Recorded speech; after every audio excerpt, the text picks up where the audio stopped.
Once upon a time, in a small suburban neighborhood, lived a 10-year-old boy named Timmy.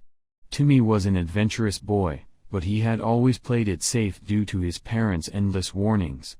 His life changed when he discovered Wilbur, a seemingly ordinary bicycle leaning against the garage wall in his house. Wilbur was anything but ordinary. Left behind by Timmy's Uncle Gary, who was an inventor and part-time wizard, Wilbur had a spirit of his own. The bicycle was rigged with all sorts of gears, springs, and even a dashboard that flashed lights and emitted odd whistles and whirs. When Timmy took his first ride, he realized Wilbur had a mind of its own. No matter how hard Timmy tried to steer toward the local park, Wilbur headed in the opposite direction, towards the steep hills that led out of town. The bicycle's gears ticked as if chuckling to itself. "Whoa, whoa, whoa, Wilbur," Timmy exclaimed, pulling on the brakes. "Where are you taking us?" Wilbur didn't respond, but its dashboard lights flickered in what seemed like a sequence of joyful patterns. Timmy was half terrified, half thrilled. Wilbur took him on an exciting but hair-raising journey through the steepest trails, forest pathways, and sometimes even off cliffs, only to open a parachute at the last second. The bicycle, incredibly, was equipped for anything. One sunny afternoon, Wilbur's dashboard flashed a new pattern of lights. A glowing arrow pointed towards Mount Whisper, the ominous mountain range that bordered the town. Even the most daring of adventurers hesitated before taking on its treacherous trails. "Mount Whisper? Are you kidding, Wilbur?" Timmy looked at the bicycle's twinkling dashboard. "My parents will kill me." The bicycle responded with a series of whistles, almost like it was chuckling. All right, Timmy sighed. "Let's make it quick." As they approached Mount Whisper, Timmy's heart pounded in anticipation. Soon, they were zipping through rocky terrains, and sharp bends, dodging fallen logs and leaping over small creeks. Wilbur seemed more alive than ever, its gears humming a merry tune.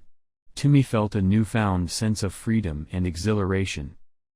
They climbed higher, and the trail became steep and narrow. Mist enveloped them, reducing visibility. The bike's lights flashed urgently, and Timmy sensed that Wilbur was warning him of an impending challenge. Just as he tightened his grip on the handlebars, a sharp turn approached. Timmy braked, but Wilbur took a flying leap, launching them into the air. For a heart-stopping second, they were airborne, then, thud, they landed on a ledge just inches away from a deep chasm. Timmy's heart was racing. "Wilbur, that was too close," he exclaimed.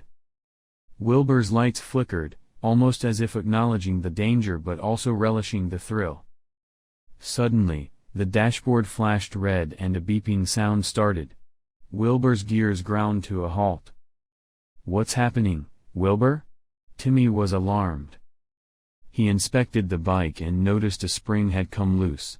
Realizing he couldn't fix it himself, Timmy felt despair creep in. They were stranded on a treacherous mountain, and it was starting to get dark.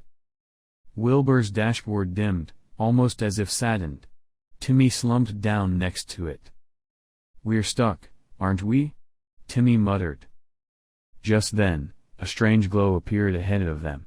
From the mist emerged an old man, riding another bicycle that looked just as eccentric as Wilbur. It was Uncle Gary. "Timmy, I've been looking for you. And I see you've met Wilbur." "Uncle Gary, what are you doing here?" "I sensed that Wilbur was activated. Figured it was you. Wilbur's a special bike, made for extraordinary adventures, but I see he's taken a beating." Uncle Gary quickly repaired the spring and did a quick magical spell to replenish Wilbur's energy. "Remember, Timmy, Wilbur isn't just for reckless thrills. Every adventure teaches you something new about yourself. Listen to him, respect his spirit, and you'll discover treasures more valuable than you can imagine." Timmy looked at Wilbur, its lights flickering warmly. "I will, Uncle Gary. I promise." With that, Uncle Gary rode away, disappearing into the mist as mysteriously as he had appeared. From that day on, Timmy and Wilbur had many more adventures. True to his promise, Timmy learned to listen to Wilbur's unique language of flickering lights, whistles, and gears. And in return, Wilbur took him on journeys that were not just thrilling, but also enriching. Whether it was finding a hidden waterfall or helping a stranded animal, every adventure with Wilbur became a lesson in courage, kindness, and the joy of discovering the unknown. Timmy's life was never the same, and he couldn't be happier about it. As for Wilbur, it found in Timmy a companion worthy of its adventurous spirit, a friendship that became a local legend. Kids would stare in awe as Timmy and his magical bicycle zipped by, leaving behind a trail of twinkling lights and a young boy's laughter echoing in the wind. And so, they lived adventurously ever after.